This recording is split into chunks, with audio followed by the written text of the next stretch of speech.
Would you look at that? That's what you guys look like, huh? All right.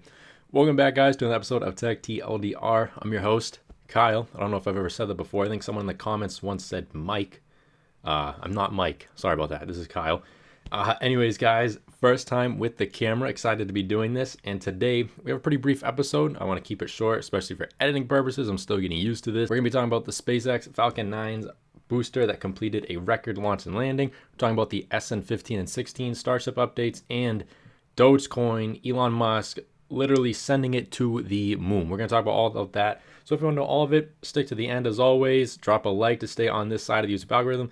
Let's get into this. So first, the Falcon 9 successfully launched and landed for the 10th time with this booster. This is a record for SpaceX. Now, just last week, they launched and landed a booster at 9th times.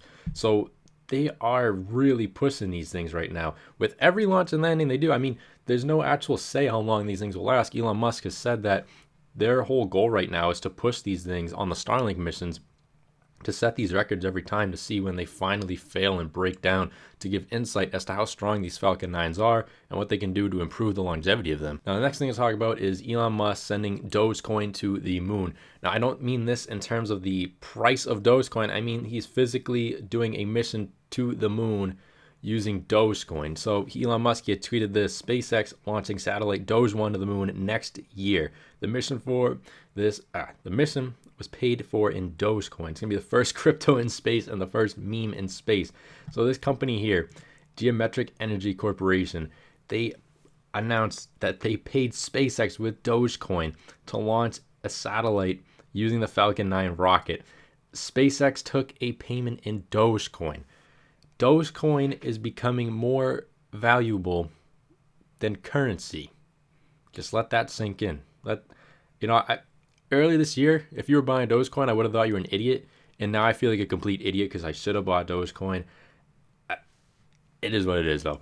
And a little bit of Starship updates. There's really not much to talk about, but I still figured I'd keep you guys updated with everything that at least I know.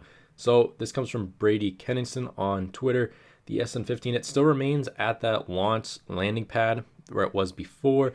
It's on that little mobile transportation vessel, if you will. It hasn't moved yet. They took the landing legs off of it, though, so it could be that they are going to put more onto it. And with the SN16. So the SN16 is in the high bay, and it's pretty much fully complete. This also comes from Brady Kenningson. The build is complete, and they moved it. Why would they move it within the high bay? They could either be making room for the SN15 to go next to it to either inspect it, put legs on it, and try to fly it again before they do the SN16, or for the super heavy booster to go next to it. That is something we have still yet to confirm. If you know, but by all means, let me know down in the comments what you think, what they're doing with that. But as of right now, it's still uncertain. So let's talk about this channel now. As you can see, I'm right here. I got the camera, and I want to stick to doing these camera videos. I bought the camera for that reason. If I'm busy on certain days or I still want to make an episode, I may have to go back to just doing the screen recordings in terms of, time. I'm still getting used to the editing and getting it to a reasonable time of editing. So that's going to take me a little while. But as time goes on, I want the effects, I want the visuals to be a lot better on this channel. It's just a matter of me getting to that point, which I don't think will take too long. I also want to bring back the EV episodes too, because I don't want to be doing just SpaceX and Starship things. I want to talk about electric vehicles, the news about that. So I'm excited to be getting back into that as well. Things are looking good for the channel. Things are moving forward. So I'm excited. And that's all I have for you guys in today's episode. If you enjoyed it, if you want more of this content, you want to leave a compliment or an insult down in the comments, by all means do it. Make sure you have a good one.